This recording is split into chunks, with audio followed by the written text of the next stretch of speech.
Hello everyone, this is Jitendra and welcome to JK Online Classes.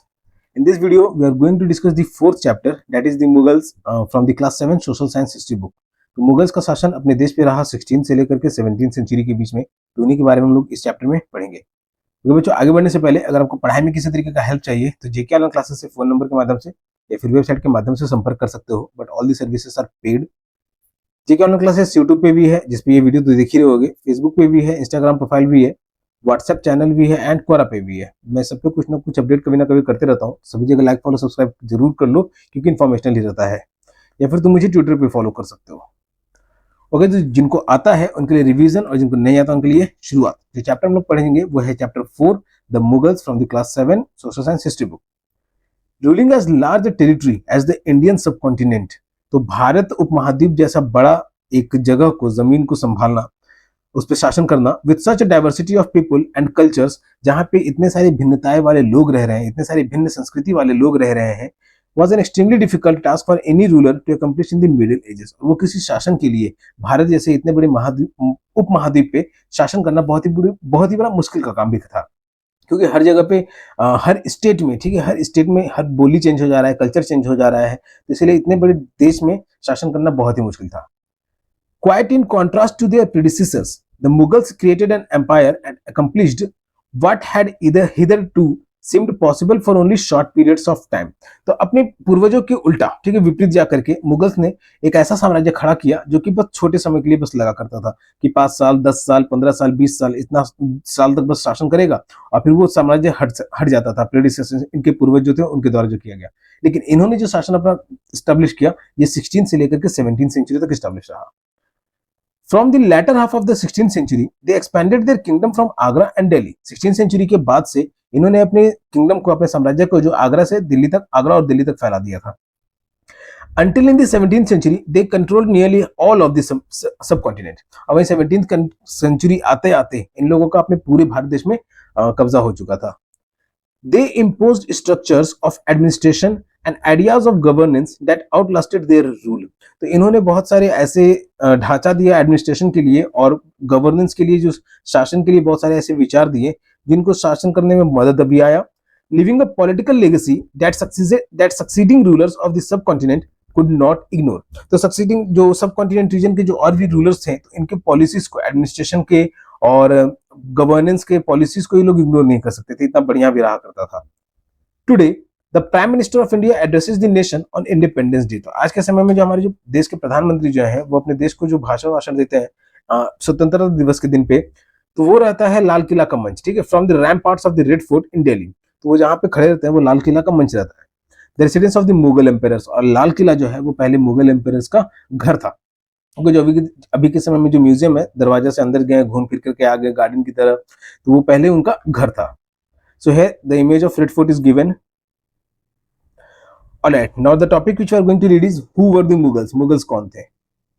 तो the Mughals were descendants of two great lineages of rulers। Mughals जो थे वो बहुत ही महान वंशजों के हिस्सेदारी थे।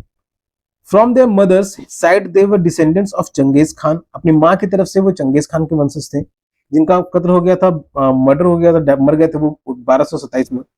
The Mongol ruler who ruled over parts of China and central Asia. Mongol ruler थे जो चाइना और सेंट्रल एशिया के हिस्सों में जिनका शासन रहा। फ्रॉम देयर फादर्स साइड, उनके पिता के साइड से, they were the successors of Timur, died 1404। तो अपने पिता के साइड से वो तैमूर के वंशज में लगते थे, जो 1404 में मर गए थे। The ruler of Iran, Iraq and modern day Turkey. Iran, Iraq और आज के समय का जो टर्की है, उनके शासक जो थे, तो ये थे वो तैमूर के साइड के, जो तैमूर जो थे वो ईरान, इराक और मॉडर्न डे टर्की के शासक थे। और मंगोल रूलर के जो चंगेज खान थे, माँ के साइड से वो लोग चंगेज खान की तरफ से थे, और पिता के साइड से उनका जो रिलेशन था वो था तैमूर की तरफ से। Kind of both were the Muslims. However the Mughals did not like to be called Mughal और मंगोल। मुगल्स को मुगल और मंगोल कहना पसंद नहीं था। This was because Genghis Khan's memory was associated with the massacre of innumerable people। और ऐसा इसलिए क्योंकि चंगेज खान का याद जो है इसलिए याद किया जाता है कि वो लोगों को मारने के लिए सक्षम था, वो लोगों का कत्लेआम ज्यादा किया करता था, और सही में वो इसलिए था भी। It was also linked with the Uzbeks, their Mongol competitors. ठीक है, और ये उज्बेक्स के भी मिले हुए थे जो कि मंगोल के कॉम्पिटिटर्स थे, ठीक है, मंगोल्स के अगेंस्ट में थे। On the other hand, the Mughals were proud of their Timurid ancestry. वहीं दूसरी तरफ में मुगल्स जो थे वो अपने तैमूर के एंसेस्ट्री की तरफ से जो उसको लेकर के प्राउड भी थे। Not least of all because their great ancestor had captured Delhi in 1398। और मेन तो यही कारण था कि उन्होंने दिल्ली पे कब्जा कर लिया था 1398 में। तो ये मुगल जो है, जहाँ पे अभी के समय में झंडा पाया जाता है, तो ये है इनके लाइनेजेस, जो कि माँ की तरफ से थे चंगेज खान की तरफ से, एंड जो कि मंगोल का शासक था, और पिता की तरफ थे ये लोग है तैमूर की तरफ से, जो कि ईरान, इराक और मॉडर्न अभी के समय का टर्की का शासक था।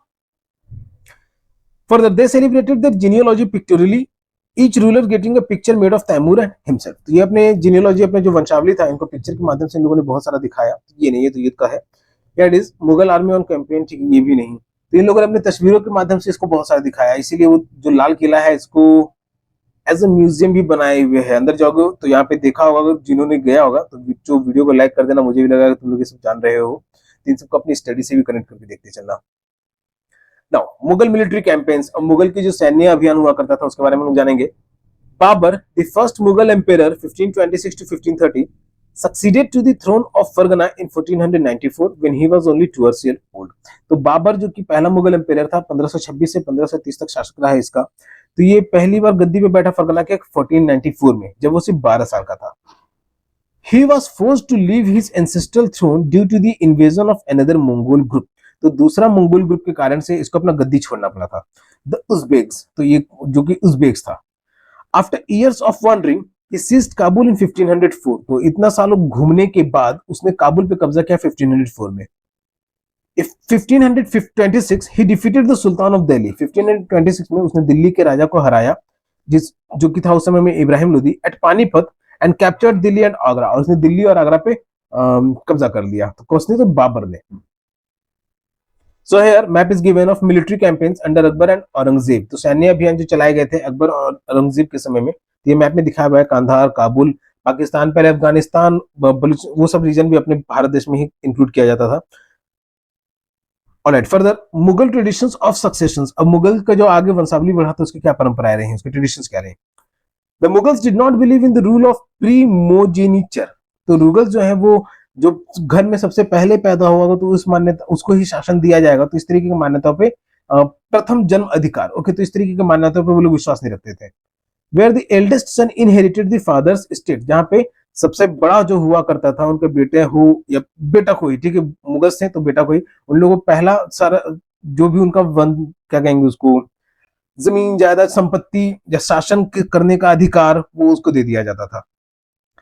Instead, they followed the Mughal and Timurid custom of co-parency inheritance or a division of the inheritance among all the sons। तो इसके बजाय उन्होंने सब में अपने जितने भी बेटे थे इनके, तो उन लोगों को बराबर का अधिकार देने का नियम को फॉलो किया उन लोगों ने। किन लोगों ने? तो मुगल के सक्सेशन में।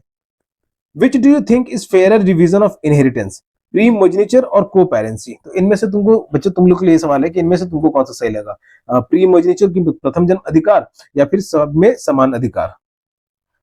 ऑलराइट, तो Mughal marriages with the Rajput, तो ये एक एक्स्ट्रा टॉपिक है। The mother of Jahangir was a Kachhwaha princess, daughter of the Rajput ruler of Amber. Jahangir की जो माँ थी वो एक कछवाहा प्रिंसेस थी, राजकुमारी थी। अब वो एक राजपूत शासक की बेटी थी, जो कि अभी के समय में जयपुर में है। अंबर तो वहां के राजपूत शासक की बेटी थी, जो कि अभी के समय में जयपुर में है। The mother of Shahjahan was a Rathore princess, daughter of the Rajput ruler of Marwar, जो कि जोधपुर है अभी के समय में, आज जो कि जोधपुर में। ओके, तो जो शाहजहां की माँ थी वो भी राजपूत की बेटी थी, जो कि मारवाड़ राजपूत की बेटी थी, जोधपुर में। Alright, so these are the Mughal marriages with the Rajput, के राजपूत के साथ में उनका रिलेशन था। Mughal relation with other rulers, तो अभी हम लोगों ने क्या देखा कि मुगल जो है अपने वंशावलियों को कैसे बढ़ा रहे थे। अब हम लोग देखेंगे उनका दूसरा शासकों के साथ उनका कैसा रिलेशन था। The Mughal rulers campaigned constantly against rulers who refused to accept their authority. तो मुगल रूलर्स उन सारे शासकों के प्रति जो है अपोजिट, हमेशा उनके खिलाफ सैन्य अभियान चलाया करता था, जो उनके अधिकार को मना कर दिया करते थे।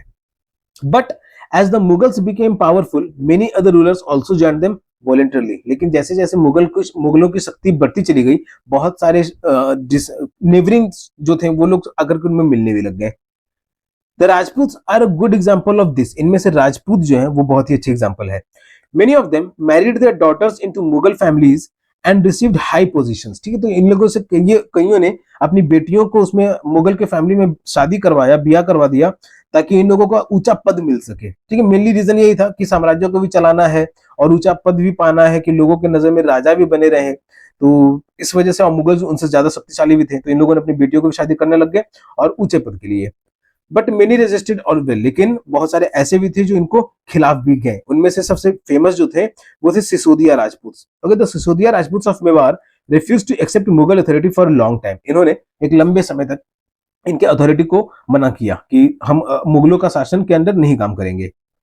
Once defeated however they were honourably treated by the Mughals, लेकिन जब वो उनसे हारे तो इनको आदर पूर्वक मुगल के द्वारा सम्मान दिया गया।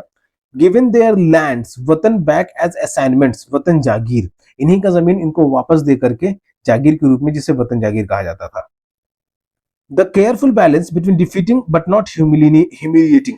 ठीक है, तो जो केयरफुल बैलेंस था कि हरा भी देना है और ह्यूमिलिएटिंग देयर ओपोनेंट्स, और अपने जो जिसको भी हराया है तो उसको बुरा भला भी नहीं कहना, मतलब कि उसका बेइज्जती भी नहीं करना है। enabled the Mughals to extend their influence over many kings and chieftains। तो इसकी वजह से जो मुगल्स हैं, इन लोगों को बहुत ज्यादा इस पे प्रभाव पड़ा, जिसकी वजह से अपने साम्राज्य को बहुत ज्यादा एक्सपैंड भी कर पाए। But it was difficult to keep this balance all the time, लेकिन ये बैलेंस हर समय रखना संभव नहीं था, क्योंकि बहुत सारे ऐसे रूलर्स भी थे जिनके अगेंस्ट भी थे। Alright, now we are going to read about Mansabdars and Jagirdars. As the empire expanded to enormous different regions, साम्राज्य जो बहुत सारे अलग अलग क्षेत्रों में भी एक्सपैंड कर चुका, विस्तार हो चुका, उसका फैल गया। The Mughals recruited diverse bodies of people। Mughal जो है वो बहुत सारे लोगों को हायर करने लग गए थे। From a small nucleus of Turkish nobles, Turanis, they expanded to include Iranians, Indian Muslims, Afghans, Rajput, Marathas and other groups। तो मुगल जो है इनमें से बहुत सारे जो ग्रुप थे, तो उन लोगों को अपने में रिक्रूट भी करने लगे।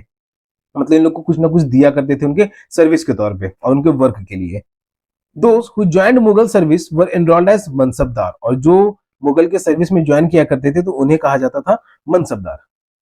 The term mansabdar refers to an individual who holds a मनसब meaning a position or rank। Mansabdar का वो मतलब हुआ कि जो उसकी कोई रैंक हासिल कर रहा है, जैसे मनसब जिसका मतलब है पोजीशन और फिर rank. It was a grading system used by the Mughals to fix rank, salary and military responsibilities। अब ये जो मनसब था वो एक रैंक का पोजीशन था, ग्रेडिंग का पोजीशन था, कि किस तरीके से उसको नंबर देने का तरीका था, समझ लो बच्चों। तो rank, salary and military responsibilities. अब ये मनसब की मदद से इन लोगों को रैंक तय करने में मदद मिलता था, सैलरी तय करने में मदद मिलता था, और कितनी सैन्य जिम्मेदारी दी जानी है, ठीक है, किस जगह पे किसको, किस मनसबदार को तैनात करना है और कितने सेना के साथ तैनात करना है, तो इन सब की भी जानकारी इन सबसे मिला करती थी। Rank and salary were determined by A numerical value called जात। और ये लोग जो रैंक और सैलरी को जिस नंबर के वैल्यू में लिखा करते थे उसे कहा जाता था जात। ठीक है, अभी हम के समय में हम लोग जैसे नंबर लिखते हैं 1 2 3 4, तो ये जात राइटिंग था उन लोगों का, जो नंबर न्यूमेरिकल वैल्यू रिप्रेजेंट करता था। द हायर द जात the more prestigious was the nobles position in court and the larger his salary.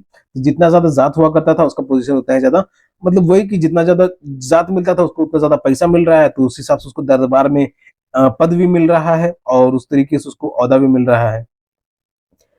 The Mansabdar's military responsibilities required him to maintain a specified number of savar और cavalrymen। अब मनसबदार की जितनी सैन्य जिम्मेदारी मिला करती थी उसमें उनको घुड़सवार भी मिला करते थे, ठीक है, जो घोड़ा पे सवारी क्या करते थे रक्षा के लिए, अपने बॉर्डर्स की रक्षा के लिए।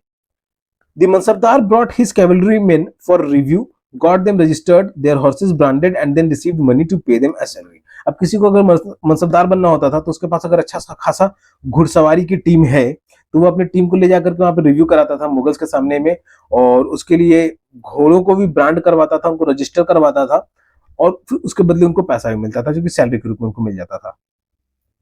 Mansabdars received their salaries as a revenue assignments called jagirs, which were somewhat like iktas। अगर तो मनसबदार को जागीर के रूप में इन लोग को सैलरी मिलता था जो कि इक्ता के बराबर था। और मनसबदार कौन कौन थे तो ये देख लेना बच्चों, ये याद रखना, Turkish nobles, Iranian, Indian Muslim, Afghan, Rajput, Maratha, ये सब ग्रुप थे जो कि वो मुगल में आकर के कंट्रीब्यूट करते थे ताकि सैलरी पोजीशन मिल सके। But unlike muqtis, most mansabdars did not actually reside in or administrator there jagirs. तो मुक्तियों के विपरीत, ठीक है, मुक्ति कहते हैं कि अपने एरिया में रहा करते थे, लेकिन मनसबदार जो है वो अपनी जगह नहीं रहते थे, उन लोग को जागीर कहीं और मिलता था, लेकिन उन लोग को ड्यूटी कहीं और देना रहता था।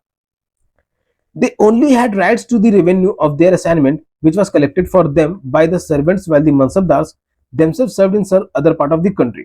तो उनको बस वहां का पैसा मिला करता था, जैसे आज के समय में बस सैलरी समझ लो, तो उनको वहां पे काम करने का दूसरे जगह पे पैसा मिल रहा था उनके लैंड रेवेन्यू से, वहां पे जो भी उनको जागीर मिली हुई थी, और उसके कलेक्शन के लिए वहां पे लोग बने हुए थे।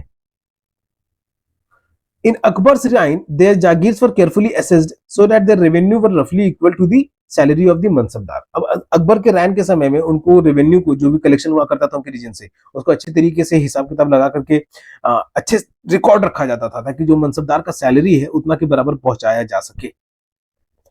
By Aurangzeb's reign, this was no longer the case, and the actual revenue collected was often less than the granted sum. और औरंगजेब का समय आते आते ये इसके उल्टा ही हो चुका था कि जितना भी कलेक्शन करना रहता था सैलरी भी नहीं बन पा रहा था, कलेक्शन बहुत कम होने लग गया था। एज काइंड ऑफ जो टैक्स पीजेंट से, आर्टिसन से, मतलब सर्विस तो देना ही है, लेकिन जो भी टैक्स कलेक्शन हुआ करता था तो वो सब भी कम हो गया था। There was also huge increase in the number of mansabdar की तादाद भी बढ़ गई थी, उन लोगों का काउंटिंग भी बढ़ गया था।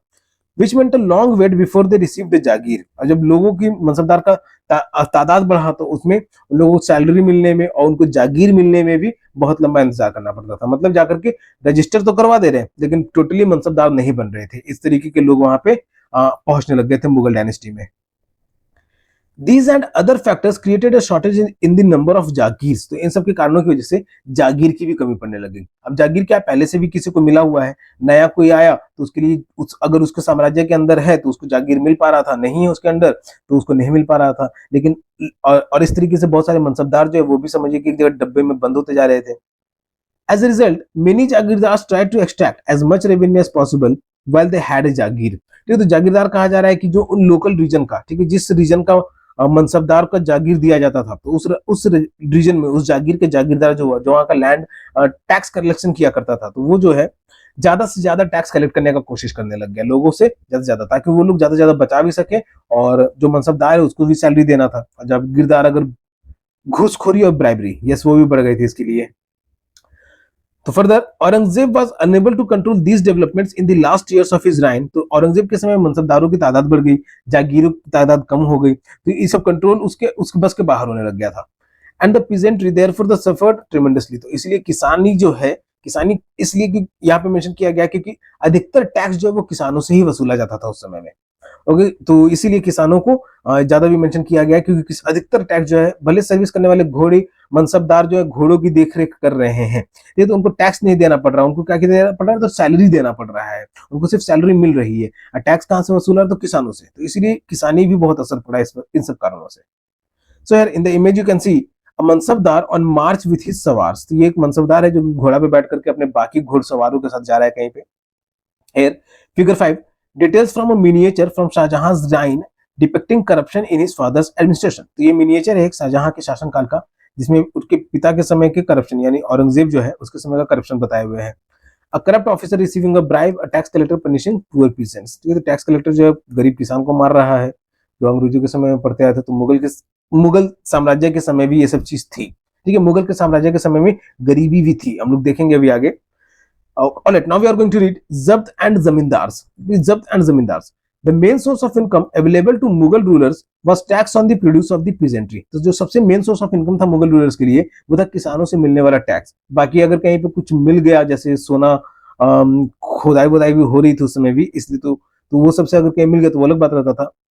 In most places, peasants paid taxes through the rural elites, that is the headman or the local chieftain. तो बहुत सारे केसेस में किसान जो हुआ करते थे वो अपने गांव के मुखिया हुआ करते थे, जो भी चाहे मुखिया हो या सरदार हो, जिनको उन्होंने हेड बना के रखा था, तो उनके माध्यम से लोग टैक्स देते थे। The Mughals used the one term zamindar to describe all the intermediaries, whether they were local headmen of villages or powerful chieftains. ठीक है, तो वो चाहे गांव का कोई मुखिया ही हो या फिर कोई ज्यादा शक्तिशाली बाहुबली सरदार इस तरीके का अभियोग करके हुए, तो उन लोगों को मुगल जो है सिर्फ एक शब्द दिया उनके लिए, जमींदार।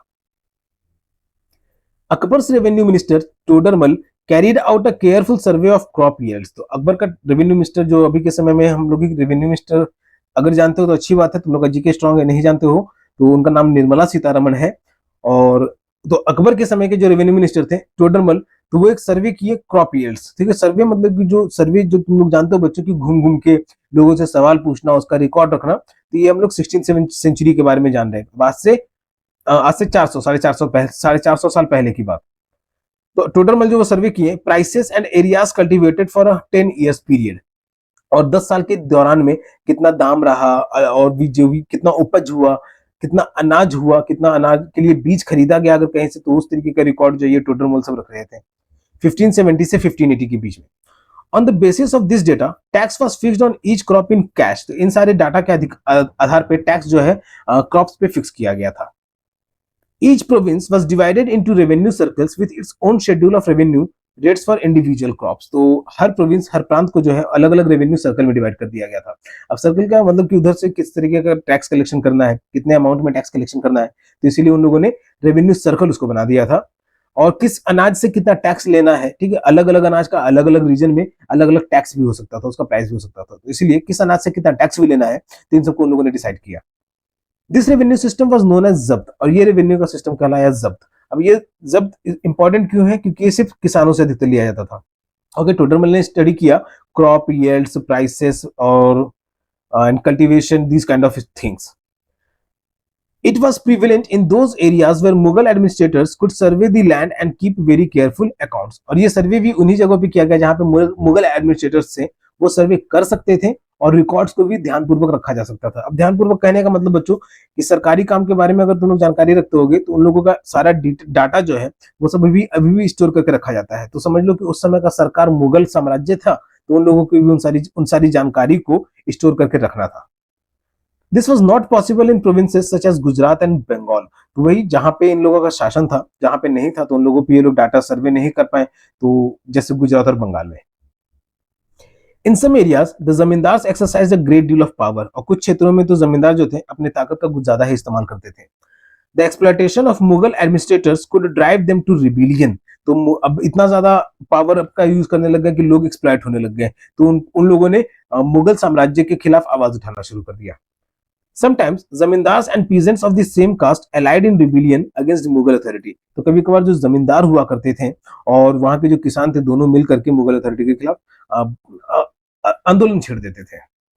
These peasants revolts challenged the stability of the Mughal empire from the end of the 17th century। और ये जो किसान थे, these peasants, तो इन्होंने मुगल empire के खिलाफ 17th सेंचुरी में बहुत आंदोलन भी किया। और let here Akbar receiving the Akbarnama from Abul Fazl. So it is kind of a prashasti, ठीक है, काइंड ऑफ। अब एग्जैक्टली हिस्ट्री में इसको प्रशस्ति कहा जाएगा कि नहीं कहा जाएगा मुझे पता नहीं, लेकिन it is kind of a प्रशस्ति कि अकबरनामा में अकबर की तारीफ की गई है। And Ain-i-Akbari, both of the book written on the Akbar. Akbar ordered one of his close friends and courtiers Abul Fazl. तो अकबर ने अपने एक नजदीकी दोस्त को और उनके दरबार में भी जो रहते थे अबुल फजल, तो उन्होंने उनके ऊपर इतिहास और अपने साम्राज्य के ऊपर में इतिहास लिखने के लिए कहा। तो Abul Fazl wrote a 3 volume history of Akbar's reign. तो उसने 3 वॉल्यूम में 3 अंकों में अकबर के इतिहास को लिखा, टाइटल अकबरनामा, और इस किताब का शीर्षक उसने दिया Akbarnama. The first volume dealt with Akbar's ancestors and the second volume recorded the events of Akbar reigns. पहले वॉल्यूम में अकबर के जो पूर्वज रहे हैं उनके बारे में उसने लिखा, और दूसरे वॉल्यूम में उसने अकबर के साम्राज्य के, उसके क्षेत्र जो है कहां कहां तक उसका साम्राज्य फैला हुआ है। The third volume is the आईने अकबरी, और तीसरा वॉल्यूम है वह आईने अकबरी, ठीक है। बाकी पहले के 2 वॉल्यूम जो है वो अकबरनामा 1 वॉल्यूम 2, और third volume was Ain Akbari. It deals with the Akbar's administration, household, army and revenues and the geography of his empire. अब इसमें क्या है कि अकबर का शासन करने का तरीका, ठीक है। अब शासन करने का तरीका कैसे, तो मनसबदार थे जो कि उनको जागीर मिला हुआ था, उस जागीर में किसानों से टैक्स कलेक्ट किया जाता था। और अब इसने जो अपने क्या कहेंगे प्रथम जन्म अधिकार वाला सिस्टम जो था अपने बेटों के बीच में, तो उसको हटाया था, उसको नहीं मानता था, सब में समान अधिकार मानता था ये।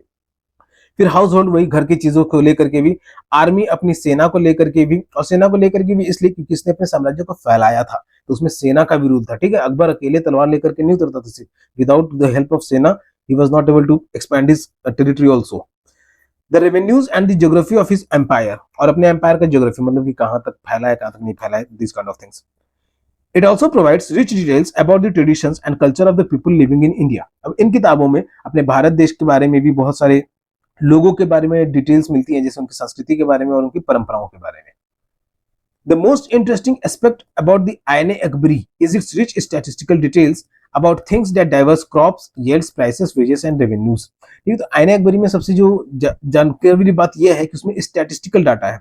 स्टैटिस्टिकल को कहते हैं बच्चों की एकदम to the point kind of record. ठीक है, शुद्ध हिंदी में कहेंगे तो इसको सांख्यिकी कहेंगे। ओके, सांख्यिकी शुद्ध हिंदी में अगर नहीं समझ में आया तो बस ये समझ लो कि तुम लोगों ने बार ग्राफ और चार्ट, पाई चार्ट, इस तरीके की चीजों को पढ़ा है, तो उसमें जो डाटा रहता है इजीली आसानी से समझा जा सके इस फॉर्म में लिखा हुआ रहता है। तो वही हो गया स्टैटिस्टिकल डिटेल्स अनाजों का, उपज का। ठीक है, बोया कितना गया और उपज कितना हुआ, दोनों में अंतर है। जरूरी नहीं कि हर बार जितना बीज छीटा जाए और जितना क्या कहेंगे कि आशा लगा के बैठा जाए कि अनाज हो, तो यील्ड जो है अप टू द एक्सपेक्टेशन भी जरूरी नहीं है। तो इन सब चीजों का भी मेंशन जो है आईने अकबरी में अच्छे से किया गया है। Now, Nurjahan influence in Jahangir court. Nurjahan का असर जहांगीर के कोर्ट में। Mehrunissa married the emperor Jahangir in 1611 and received the title Nurjahan. Mehrunissa ने जहांगीर से शादी किया 1611 में और नूरजहां का टाइटल उसे मिला। She remained extremely loyal and supportive to the monarch. ठीक, तो ये राजा के प्रति बहुत ही लॉयल भी थी और सपोर्टिव भी थी। As the mark of honor, Jahangir struck silver coins bearing his own titles on one side and other on the inscription stuck in the name of the Queen Begum Noor Jahan. तो उसके सम्मान के तौर में जहांगीर ने सिक्के भी बनवाए। तो वही कुछ बेसिक जानकारी है, तो इसको रीड करना बच्चों, और कहीं डाउट आता है रीड करने में तो अपने टीचर से कंसल्ट करना। Okay, yeah it's a type work to you. Now we are going to read sulh kul. Jahangir Akbar सन, जहांगीर जो कि अकबर का बेटा था, डिस्क्राइब्ड फादर्स पॉलिसी ऑफ सुलह कुल इन दी फॉलोइंग वर्ड्स। तो उसने सुलह कुल में अपने पिता के पॉलिसीज की जो भी योजनाएं थी, अकबर की जो योजनाएं थी, तो उसके बारे में क्या बताता है। As in the wide expanse of the divine compassion there is room for all classes and the followers of all creeds. और तो इतने बड़ी विभिन्नताओं के साथ में भरे देश में, प्रदेश में सबके लिए जगह है, चाहे वो किसी भी धर्म का हो, किसी भी जात का हो। इन हिज इंपीरियल डोमिनियंस, अब इन हिज इंपीरियल डोमिनियंस मतलब उनके साम्राज्य में, अकबर के साम्राज्य में। और ये बातें कही गई हैं जहांगीर के द्वारा। Which on all sides were limited only by the sea, जो कि चारों तरफ से, तीनों तरफ से समुद्र से ही घिरा हुआ है। सॉरी, चारों नहीं, तीनों तरफ से समुद्र से ही घिरा हुआ है, ऊपर में पहाड़ से घिरा हुआ है। There was room for the professors of opposite religions. तो अकबर का शासन ऐसा था जहां पे दूसरे धर्म के भी टीचर हुआ करते थे। प्रोफेसर जो है, ज्ञान देने वाले, वो हो सकते थे। ठीक है, पहले के समय में, अभी हम लोगों ने जो भी जाना, हिस्ट्री में पढ़ा बच्चों, तो उसमें क्या देखा कि ब्राह्मण जो है उनका डोमिनेंट था, संस्कृत के जो ज्ञाता थे उन लोगों का ज्यादा डोमिनेंट था। तो इसके केस में ये सिर्फ अकबर के केस में नहीं रहा, इसने अलग अलग धर्मों को भी प्रोफेसर का पद देना शुरू किया। And for believes good and bad and the, okay, और गुड और बैड जो भी जिसी भी तरह का मान्यता हो, ठीक है, वर्क नहीं, काम नहीं, मान्यता, जिसका भी जैसा भी विचार हो, तो वो सबको भी बातें रखने का भी अधिकार दिया। And the road to intolerance was closed, और असहिष्णुता की किसी भी तरीके का जो इंटॉलरेंस है वो सबके लिए रोड बंद हो गया था। Sunnis and Shias met in one mosque and Christians and Jews in one church to pray. ठीक है, तो बच्चों इसमें ध्यान देना, यहाँ पे मॉस्क और चर्च का भी डिस्कशन किया जा रहा है 16th सेंचुरी के समय में। तो मुस्लिम के जो अलग दो उनका सब डिवीजन समझ लो, सुन्नी और शिया, तो वो लोग जो है एक ही मस्जिद में भी मिला करते थे, और वही क्रिश्चियन और ज्यू जो है वो एक ही चर्च में, ठीक है, गिरजा घर में, उसमें भी जाकर के प्रेयर करते थे। He consistently followed the principle of universal peace. तो इसने पूरे विश्व में, ठीक है, पूरे ब्रह्मांड में शांति स्थापित रहे, तो इस तरीके के प्रिंसिपल को अकबर ने फॉलो किया, जिसे जहांगीर ने सुलह कुल नाम दिया। So it is about the sulh kul. इसको भी अपने टीचर से पूछ सकते थे, लेकिन not everything you get asked. Now the topic which you are going to read is the Mughal empire in the 17th century and after. Mughal का एम्पायर 17th सेंचुरी में और उसके बाद में तो कैसा रहा।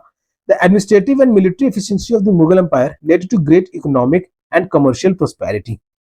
तो प्रशासनिक और सैन्य क्षमता जो थी मुगल एम्पायर की, तो इसने इसको बहुत सारा धन तो बहुत दिलवाया, और कॉमर्स, व्यापार भी अच्छा खासा भरपूर करवाया। International travellers described it as the fabled land of wealth. तो विदेशी जो आया करते थे उन लोगों ने भारत देश को क्या कहेंगे, सोने की चिड़िया, अगर तुम लोगों ने सुना होगा बच्चों, तो वो इसको मेंशन किया है कि इसके पास धन की कमी नहीं है इंडिया में। But these same visitors were also appalled at the state of poverty that existed side by side with the greatest opulence. और ये जो इंटरनेशनल ट्रैवलर्स आए थे, जो कि भारत को इतना धनी और रिच टेरिटरी या फिर प्रदेश कह रहा था, तो वहीं यहाँ पे जो गरीबी थी उसको भी वो लोग भूले नहीं थे। ठीक है, यहाँ पे गरीबी जो थी वो भी बरकरार थी, जिससे ये लोग हतप्रभ भी थे कि इतनी गरीबी भी हो सकती है जहां पे इतना सारा पैसा है। द इनइक्वालिटीज वर ग्लेयरिंग, और असमानताएं जो है वो बढ़ रही थी, जिसकी वजह से बाहरी देश से जो आकर के लूट के चले गए उन लोग को फायदा मिला. The inequalities were glaring. Documents from the 12th 20th century of Shahjahan's reign inform us that the highest ranking mansabdars were only 445 in number out of total 8,000. तो 20th सेंचुरी के कुछ डॉक्यूमेंट से, शाहजहां का समय का डॉक्यूमेंट का है, तो उन सबसे यही जानकारी मिलता है कि जो सबसे हाईएस्ट रैंकिंग मनसबदार थे वो 45 तक का रैंक पहुंचा था. ठीक है, अब रैंक 445, ठीक है, 45 नहीं, 445. अब ये रैंक सिस्टम जानते हो बच्चों की, जिसका रैंक 1 है वो सबसे बेस्ट कहलाता है. तो जो हाईएस्ट रैंक गया था वो 445 तक ही जा सका था आउट ऑफ 8,000, 8,000 में से. This small number, a mere of 5.6% of the total number of mansabdars. तो ये जो 445 नंबर्स थे मनसबदार्स के, तो इन्हीं को अधिकतर सैलरी मिल पाता था. ठीक है, receive 61.5% of the total estimated revenue of the empire. तो इन्हीं लोगों में जितना भी धन एम्पायर का कलेक्शन हुआ करता था, इन लोगों में बढ़ जाया करता था. As salaries for themselves and their troopers. तो सैलरी के रूप में इन्हीं लोगों में बढ़ जाया करता था 61.5% के अप्रॉक्स. और ये जिन लोग थे 445, तो दे वर ओनली 5.6% ऑफ 8,000. ये 8,000 के 5.6% थे. Alright. The Mughal emperors and their mansabdars spent a great deal of their income on salaries and goods. तो मुगल के जो शासक रहे और उनके जो मनसबदार रहे, तो वो लोग अच्छा खासा अपना पैसा का हिस्सा जो था वो सैलरी और चीजों पे खर्च करते थे. Their expenditure benefited the artisans and peasantry who supplied them with goods and produce. तो इनके ये खर्च करने की वजह से उन कलाकारों और किसानों को फायदा मिलता था, जो कि उनको गुड्स और सामान प्रोड्यूस किया करते थे. लाइक आर्टिशंस कोई पिक्चर दे रहा है, कोई मूर्ति दे रहा है, कोई अगर किसी भी तरीके का कला रहा होगा, कोई अगर सर्विस दे रहा है म्यूजिक के फॉर्म में, आर्ट के फॉर्म में, किसी तरीके से. पेसेंट्री, उनको तो टैक्स देना है, ये है. ठीक है, चाहे पैसे के रूप में दे या फिर अनाज के रूप में दे.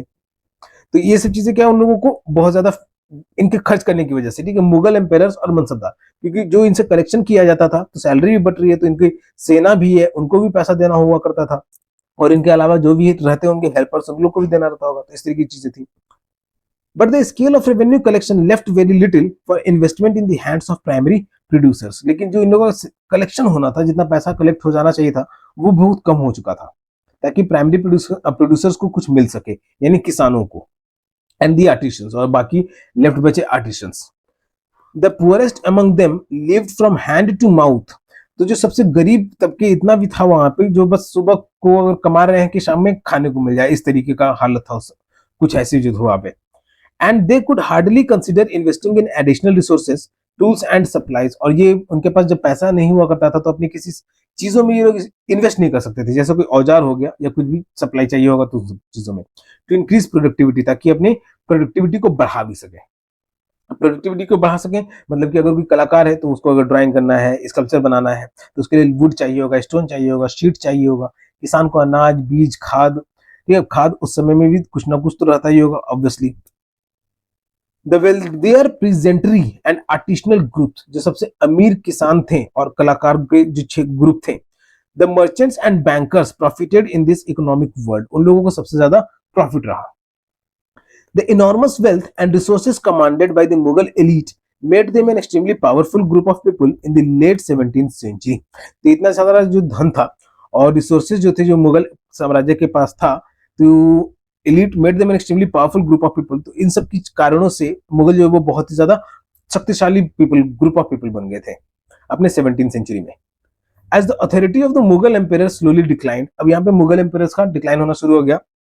अब यहाँ पे मुगल एम्पायर डिक्लाइन, ये समझ लो कि मुगल एम्पायर से जो सबसे ज्यादा अमीर किसान थे, सबसे ज्यादा अमीर कलाकार थे, वो लोग भी अपना वर्चस्व जमाने लग गए अपने क्षेत्रों में, वो लोग अपना अधिकार जमाने लग गए. तो इससे क्या, यहाँ से मुगल अथॉरिटी डिक्लाइन होना शुरू हो गया.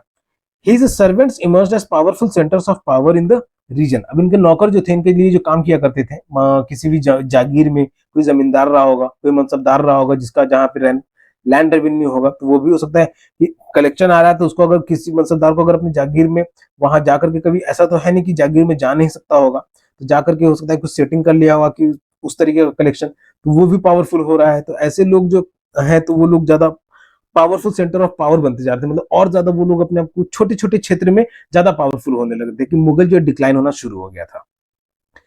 दे constituted new dynasties and held the command of provinces like Hyderabad and Awadh. अब ये लोग नए साम्राज्य बनाए और हैदराबाद और अवध जैसे नए प्रांत भी बनाए. ठीक है, हैदराबाद और अवध जो अभी के समय में सुनते हो तुम लोग, although they continued to recognize the Mughal emperor in Delhi as their master। लेकिन जितना भी बड़ा क्यों ना हो गया, ठीक है, समझो कि ये लोग वोकल फॉर लोकल के समय का टाइम तुम लोग जानते हो कि अभी के समय में जो टर्म चल रहा है, तो उसी तरीके से वो लोग अपने क्षेत्र में वोकल फॉर लोकल हो गए थे, जमींदार और मनसबदार सब, लेकिन नाम ले रहे थे दिल्ली में बैठे हुए अपने सरकार का, यानी मुगल एम्पायर का। By the 18th century and the provinces of the empire had consolidated their independent political identities। ठीक है, तो ये 18th सेंचुरी के एंड तक में, और वहां से उसके बाद एक तरीके से जब वोकल फॉर लोकल उस समय में जब ज्यादा बढ़ने लग गया था, तो मुगल एम्पायर का डिक्लाइन भी होना शुरू हो गया था।